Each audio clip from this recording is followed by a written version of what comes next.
সে মিষ্টি খাওয়া সবকিছুকেই আমরা প্রতি বছরই আকাঙ্ক্ষায় থাকি, আশায় থাকি যে আমাদের পুজো কবে আসবে। কারণ আমরা যেমন আমাদের ধর্মকে মানি, আমাদের ইসলাম ধর্ম, সেখানে যে বিষয় নিয়ে আমরা উদ্দীপ থাকি, আনন্দ করি, ভালোবাসা দেই সবাইকে, ঠিক সেইভাবেই কিন্তু আমরা ধর্ম পালনটাকেও দেখছি।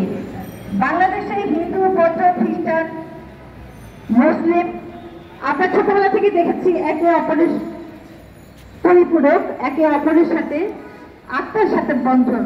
এবং সেইখানে আমাদের ধর্ম মতে, ইসলাম ধর্মে যে ঈদ হয়, সেখানে যেমন আমাদের অতিথি থাকেন সকল ধর্ম বর্ণের লোকেরা, ঠিক আমরা ঠিক সেইভাবে কিন্তু হিন্দু পূজায় আমরা অংশগ্রহণ করি। এটি হচ্ছে বাংলার একটি আবহমান কালের প্রতিচ্ছবি।